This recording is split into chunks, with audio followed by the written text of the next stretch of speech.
Kliff Kingsbury interviewed with the Chicago Bears before he ultimately took the Washington Commanders offensive coordinator position.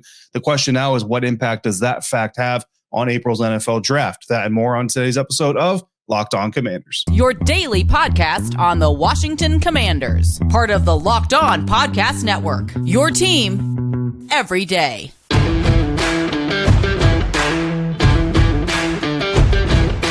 What's up, Commanders fans? Welcome to this episode of Locked On Commanders, your daily podcast covering the Washington Commanders, part of the Locked On Podcast Network, your team every day. Thanks so much for making Locked On Commanders your first listen of the day every day. And don't forget that you can subscribe for free on YouTube or wherever you're getting this podcast. And you can continue this conversation with me by becoming a Locked On Commanders insider. Go to joinsubtext.com/LockedOnCommanders to sign up today. And from there, you'll get news, analysis, one-on-one conversations with me via text message. No searching, no apps, no nothing, just your phone, your text messages, and you and me talking about all kinds of things Commander related. You also get bonus content like command huddles happening every week, live texts from practices, games, press conferences, events, and just anytime you need to reach out and talk about the Washington Commanders. So again, join subtext.com/LockedOnCommanders to get in on that today. I'm David Harrison, credential member of the media covering the Washington Commanders for CommanderCountry.com, a part of Sports Illustrated's FanNation, and I'm here with you every Monday through Friday, along with our everydayers and everydayers.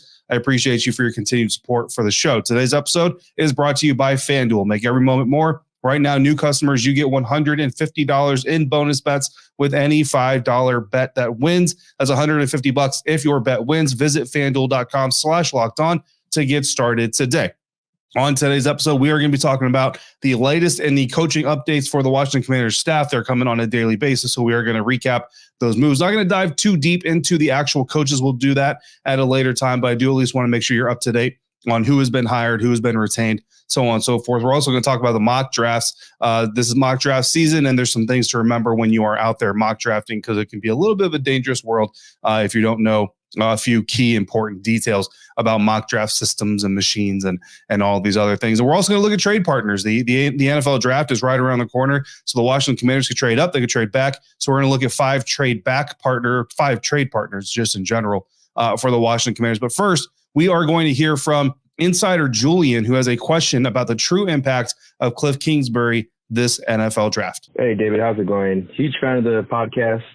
I just wanted to get your thoughts on this topic on Kliff Kingsbury.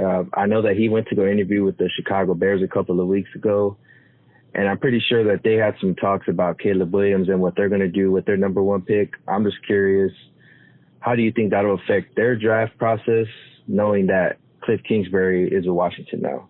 All right, so good question there from Julian, insider Julian, dropping a voice memo into the mailbox, and I appreciate that. That's a cool little addition that we're making to the show here right now this draft season, and asking about the true impact of Kliff Kingsbury interviewing with the Chicago Bears and what that means for this year's NFL draft. Of course, Kliff Kingsbury, now the Washington Commanders offensive coordinator, did interview with the Chicago Bears for their open offensive coordinator position.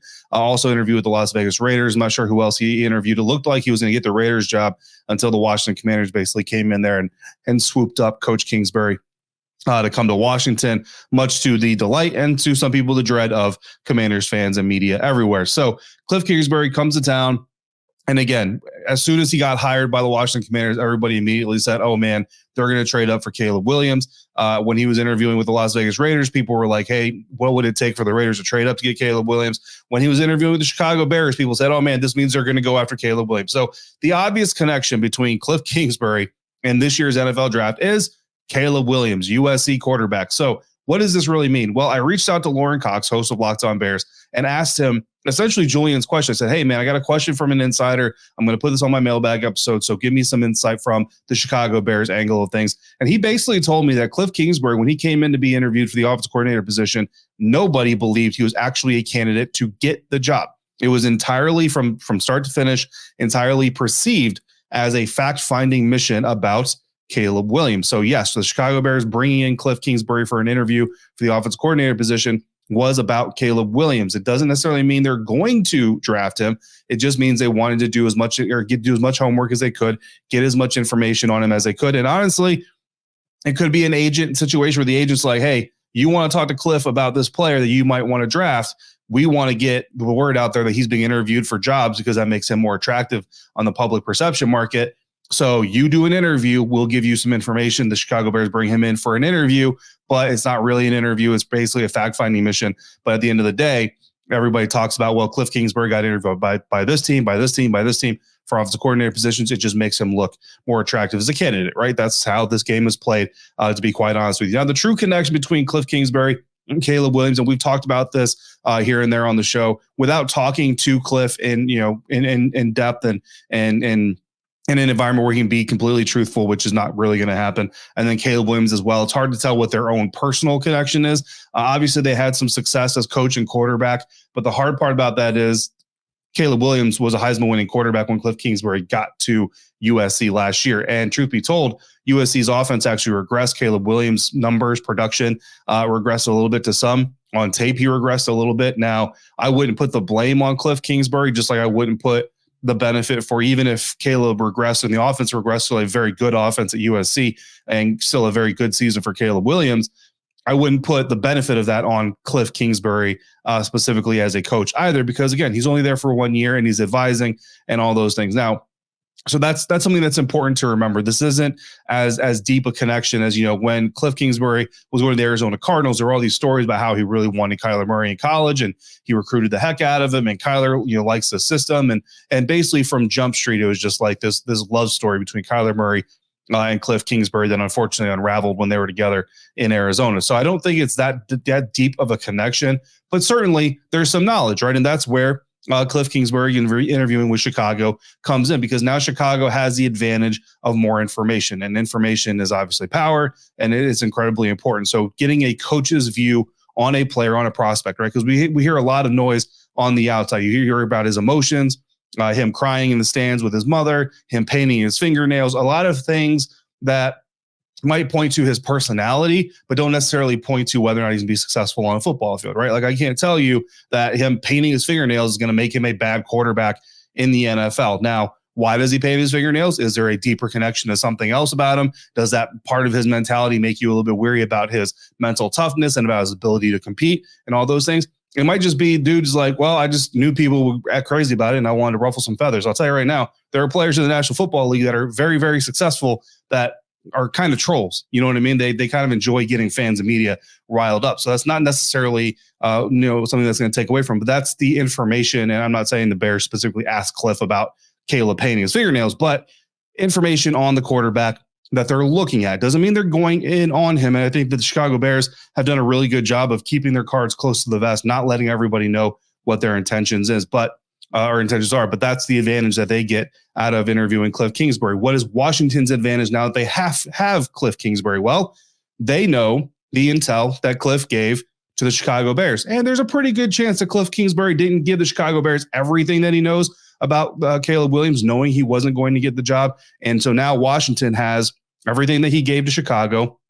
In some of the back and forth, I mean, he's going to get a little bit of a sense of how Chicago feels about Caleb as well. And now he can give Washington even more. So Washington being the number 2 pick in this year's NFL draft, they have a little bit of a better grasp on what Chicago might do or might be interested in doing at this point in time. And I do say little bit because, again, this process, Kliff was interviewed by Chicago in January. I mean, you have so many more evaluations, the combine, pro days, interviews, all kinds of stuff that are going to span between January and April. So in no way, shape, or form does Kliff come in and say, hey, I know exactly what Chicago's doing with their quarterback situation. You know what I mean? Because that's just not how the process really works. But it does help Washington to know at least a little bit of what Chicago knows going into the process. Now, so the question in Washington now, was Kliff Kingsbury hired to go get Caleb Williams?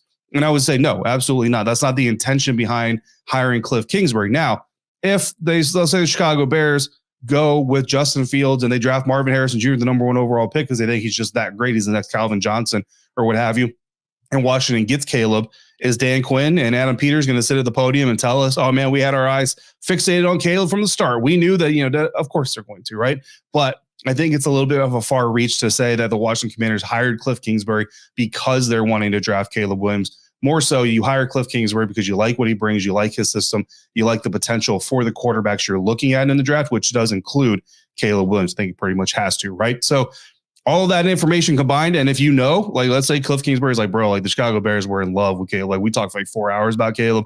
I don't see how they don't go for Caleb. And say the Bears trade out of number 1 in March, then it gives you some intel and some more preparation to potentially trade back with somebody else if Caleb was your number one and you don't want to settle for another player at number two. Those options come up next on today's episode of Locked On Commanders, part of the Locked On Podcast Network, your team every day.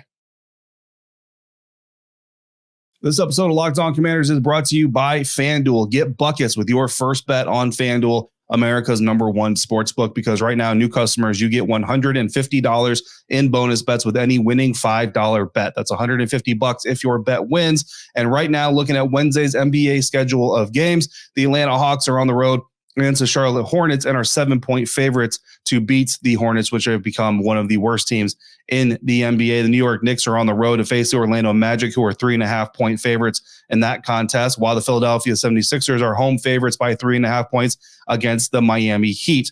If you're a Washington Commanders fan, you might be interested in the Washington Wizards game, as they are 12.5-point underdogs on the road against the New Orleans Pelicans. If you don't want to take any of those game lines, you can also find quick bets, live same-game parlays, exclusive props, and even more on FanDuel.com. So just go to FanDuel.com/lockedon to shoot your shot. FanDuel is an official sportsbook partner of the NBA.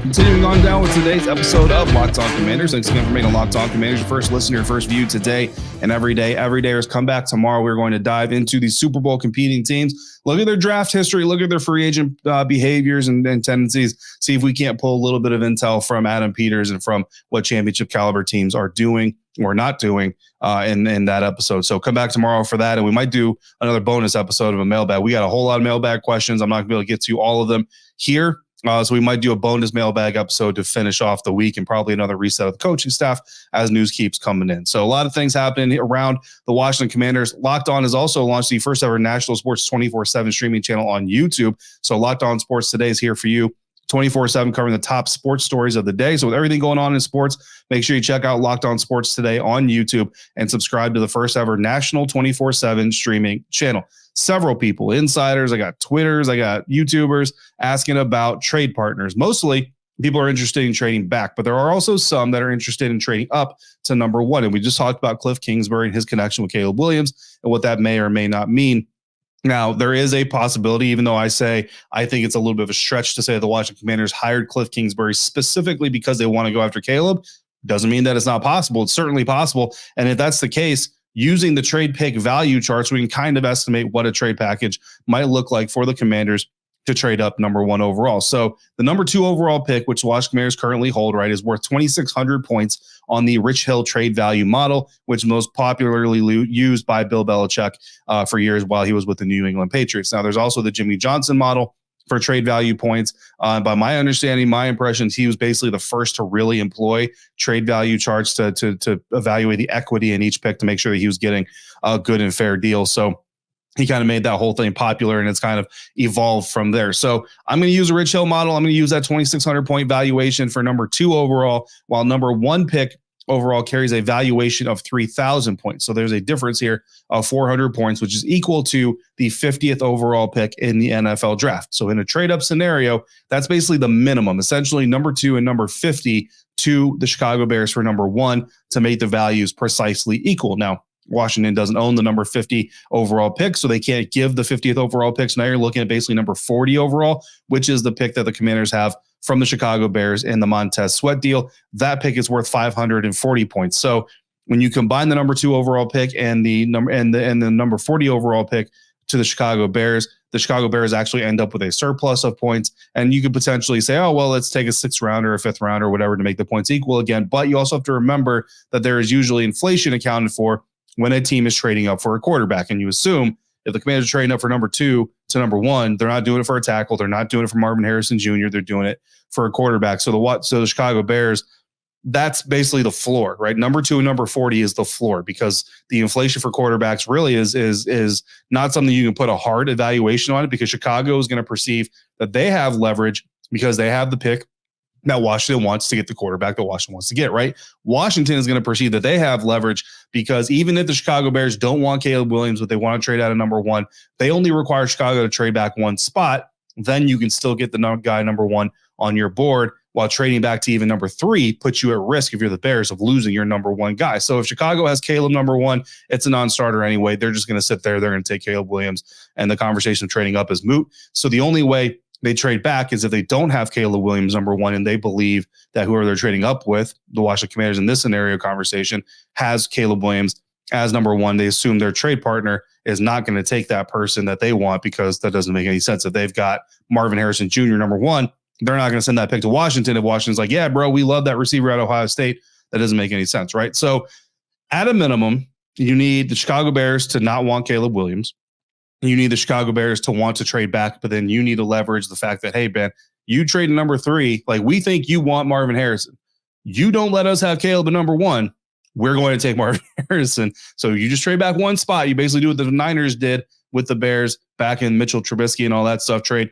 And you say, look, trade back 1 spot. You still get to do as number 1 on your board. You get a little bit of extra draft capital. Maybe you get your 40th overall back, and we get the number 1 pick. And, that would be a pretty fair deal, I think, for everybody involved. But again, it's up to what the other side thinks that their leverage is really worth. So that would be the minimum. Number 2, number 40, bare minimum. You're going to have to give that up to get the number 1 overall pick from moving up from number 2. But what about moving back, right? A lot of people are trade back fans. I'm typically a trade back advocate in NFL drafts. I like the idea, especially if you're the higher you're picking, the more you have to hit on that pick, right? You look at the Washington Commanders. Like, if you pick a quarterback in number 2, you have to hit on that quarterback. Like, you really don't have a choice but to hit on that guy, because that is a massive, massive amount of draft capital to spend from a valuation standpoint. So if you are not sure about the guy, like, you might like him, but if you don't love him, that's kind of the analogy I always use,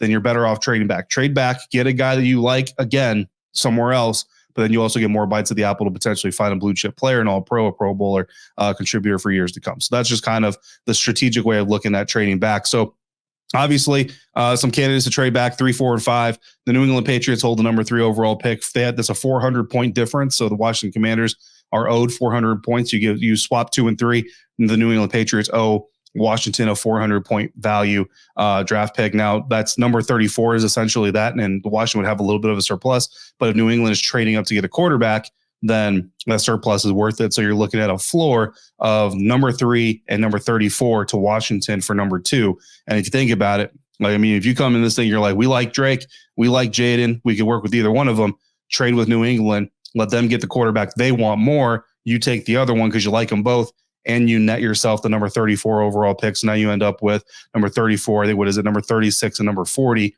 That's 3 picks in the first 10 picks of the second round. And if you really want to, you package 2 of those, move back into the first round, and get yourself a 5th-year option on another guy potentially. So that's an interesting option. Number 4 with Arizona is an option that we talked about on Mock Draft Monday as well. There's an 800-point difference there. So you swap 4 for 2, and you still owe 800 points if you're Arizona. That equates out to number 35 and number 66, just straight up if you're not talking future picks, because future picks is where things can get even a little bit more murky as far as doing a solid evaluation on the numbers. And that's where you get with the Chargers, who would owe 900 points after swapping 5 for 2.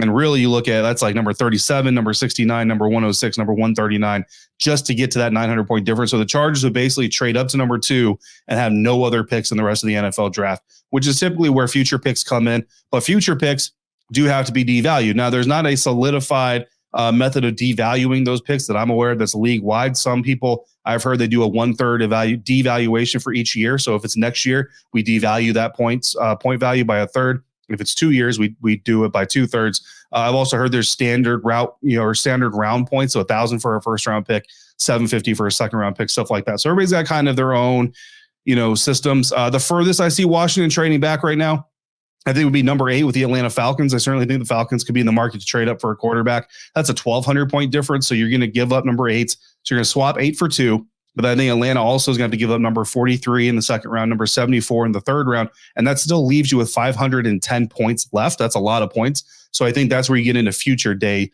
2 picks. So number 8, number 43, and say future day 2 picks.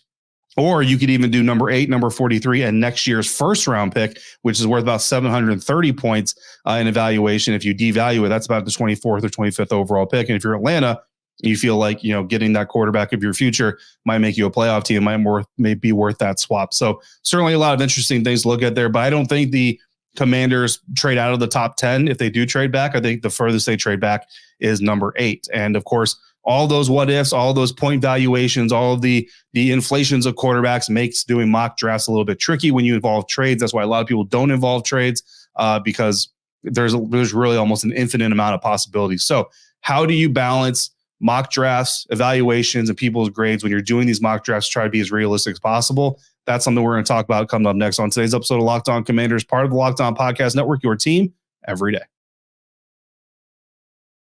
This episode of Locked On Commanders brought to you by eBay Motors. Passion, drive, and patience. What brings home the winning trophy is also what keeps your ride or die alive. eBay Motors has everything you need to maintain your vehicle and to even level it up to peak performance. They've got superchargers, roof racks, exhaust kits, LED headlights, and more. So whether it's your speed or your power or your style that you're into, eBay Motors has got you covered. With over 122 million parts for your number one ride or die, you'll always find exactly what you're looking for with eBay's guaranteed fit. Your part is guaranteed to fit your ride every time, or you get your money back. Because with eBay Motors, you're going to burn rubber, you're not going to burn cash. With all the parts you need at the prices that you want, it's easy to turn your car into the MVP and bring home that win. So keep your ride or die alive at ebaymotors.com. Eligible items only. Exclusions apply. eBay guaranteed fit only available to U.S. customers.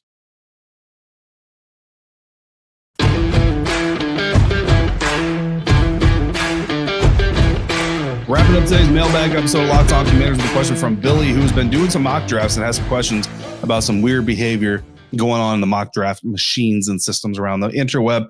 Billy says, I draft on PFF, Pro Football Focus, but sometimes the rankings don't line up with many of the scouting reports or even other mock draft sites. For instance, PFF currently ranks Michael Penix Jr. at 29, but he usually falls into the second round. How likely is that to happen in real life? But NFL Draft Buzz has him ranked 9th overall.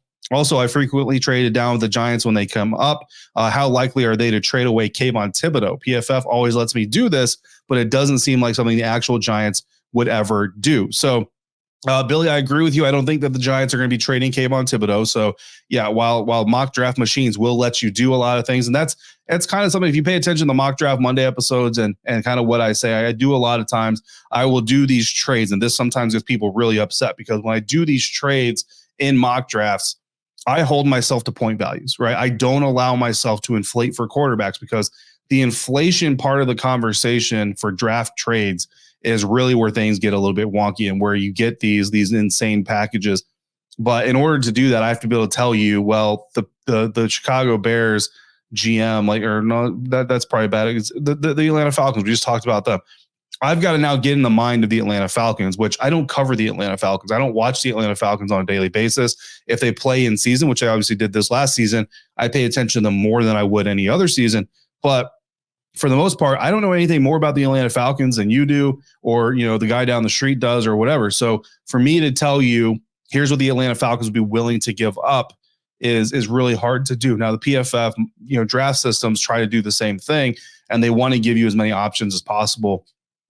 So they allow you to include players in there and all those things. So that's why if you hear me say, when we talked about the Justin Fields trade, I tell you what the trade is. And then I also tell you, so in order to make this trade work, basically we value Justin Fields at a second round grade. And the reason I went there is because Adam Schefter and Albert Breer are reporting that the Bears want at least a second round grade for Justin Fields, or a second round pick. So if you want at least a second round pick for him, that's basically where you value his valuation, right? His second round draft capital, window. So when we did the talk about the Chicago Bears trading for number 2 overall, we gave Justin Fields in that deal a second round valuation for points. And then we stick to the points. We don't do any other inflation in those drafts. And again, sometimes that makes the draft packages come out less than what people would like. Sometimes honestly, I've been told it makes it more than people would like, but we stick to the point values here on the show because that's the only real solid information we have. And even then, I can't really tell you that the Atlanta Falcons use the Rich Hill trade value chart. I don't know that for sure, for a fact. You know what I mean? I don't even know if Adam Peters uses the Rich Hill draft value chart. So again, it's speculation season, right? So that's what a lot of this is all about. But you try to stay rooted in reality as much as you possibly can. And Kayvon Thibodeau from the New York Giants was absolutely an integral part of that team. So there's not going to be a whole lot of conversation about him being traded. When I did the Justin Fields trade, I got asked about some other players. I got asked about, trading for Minnesota Vikings wide receiver Justin Jefferson. Well, as of right now, there is no indication that the Minnesota Vikings are interested in trading Justin Jefferson. So if a legitimate report, and I don't mean like a Bleacher Report trade idea, speculative thing, I'm talking about, an Adam Schefter and Ian Rappaport, a Vikings beat reporter. If someone says, hey, the Vikings are open to trading Justin Jefferson, then we can start having that conversation if it makes sense for the Washington Commanders. Hassan Reddick, you know what I mean? There's a legitimate report out there that Hassan Reddick was given permission to seek a trade from the Philadelphia Eagles. Now, he has since come out and said he didn't ask for a trade. He wants an extension, but that's a story to watch. But we do know now for a fact that the Philadelphia Eagles are at least open to trading Hassan Reddick. So if we wanted to talk about trading for Hassan Reddick, which I actually do have a mailbag question about that we're not going to be able to get to today, but we'll save for later, either that or a command huddle. You know what I mean? Like, now we'll use Hassan Reddick if it makes sense, but I'm not going to just go out there and be like, well, let's see, to trade for Joe Burrow from the Cincinnati Bengals, what will the Commanders have to do? Because it's not something that, as of right now, lives in the realm of reality. So really, it's self-governing. You know what I mean? As far as the grades are concerned, that's all eye of the beholder. You know what I mean? Like, look at my comments. You got guys who will absolutely who want to fight me in the parking lot if I don't say Jaden Daniels is the next franchise quarterback of the Washington Commanders. I got commenters who say that Drake May is the dude. We got people who say the Washington Commanders should give up anything to go get Caleb Williams. Like, it's all eye of the beholder. There really is no solidified way to say, boom, no matter what, this guy is a perfect fit for whatever, or this guy is going to be whatever. You know what I mean? We all have our eyes. We all look at what we look at, and no one is more right than the other. It's all about, at the end of the day, what the people inside the building think, what they do with that player, and how they execute that. So, NFL draft buzz, I can't speak for them, but they might have Michael Penix Jr. ninth overall because they're giving him a quarterback boost, right? You talk about that inflation for that position importance. And PFF might have Michael Penix Jr. in 29 because they're ranking all the players, stacking all the players, but then stacking them within their position group. So, this defensive tackle is a better defensive tackle than Michael Penix Jr. is a quarterback. So he's ahead of Michael Penix Jr., even though Michael Penix Jr. may get drafted ahead of him because of position importance, right? And Daniel Jeremiah's top 50, that's how he does it. He doesn't do his top 50 as a mock draft. He does his top 50 as in, this is the best player, relative to position fit that he sees in the NFL draft. So it's all really subjective. It's all relative, which is why if you ever comment to me, hey, I think JJ McCarthy is the best quarterback in the class, I'm not going to get mad at you for it. You know what I mean? Because it's all subjective, but people will get mad at you for your subjective opinions, obviously. So hopefully that helps you. So when you're doing these mock drafts, really the true answer is you got to regulate yourself. You know what I mean? If it's not realistic, then, then maybe back off that. Or, I mean, if you're just having fun with it, if you're like, let's look at what it came on to, there's nothing wrong with having fun with that. That's kind of the whole point, right? It's entertainment. But if you're wanting to put together like a legitimate quote unquote mock draft, then you got to kind of have to govern yourself as far as the world of reality is concerned. So good question there. Hopefully, that helps a little bit. Getting into some news. We're not going to dive too deeply into this, but we do want to cover it. We will talk about it in a later episode. The Washington Commanders are adding San Francisco 49ers assistant head coach Anthony Lynn to the team as their run game coordinator. I can't think that you're bringing Anthony Lynn in to be your offensive run game coordinator unless you're planning on using your run game. So that's good news for those of you who are Brian Robinson fans and all that stuff. That position was previously held by Coach Juan Castillo under Ron Rivera and Eric Bieniemy. Probably means that Juan Castillo is not returning. The team also added Sharif Floyd as their assistant defensive line coach. Now they hired him as assistant defensive line coach, which means to me that maybe Jeff Scanina, who's the defensive line coach, is going to be staying with the team. It would be weird to me to hire an assistant defensive line coach before you hire a new defensive line coach. So I feel like that means Jeff Scanina is probably staying, and Bobby Ingram, the wide receiver coach that came on last year, will be staying with the team, according to reports. So some more coaching news developments. Of course, we'll be continuing to talk about that as the offseason progresses. Coming up tomorrow, what do the offseason trends from Super Bowl teams tell Washington to do this offseason? That's what we'll be talking about. So come back for that. In the meantime, if you've got questions or comments, just throw them in the YouTube comment section or text me directly by becoming a Locked On Commanders insider by going to joinsubtext.com/LockedOnCommanders. Don't forget to check out Locked On Sports Today, the first ever 24/7 live streaming channel on YouTube, live streaming sports channel on YouTube. As always, thank you for making Locked On Commanders your first listener, first view today and every day. Everydayers, thanks for coming back again. Hope you do as well tomorrow. Until we speak again, please, if you're out about, be safe, be kind. We'll see you next time for another episode of Locked On Commanders, part of the Locked On Podcast Network, your team every day.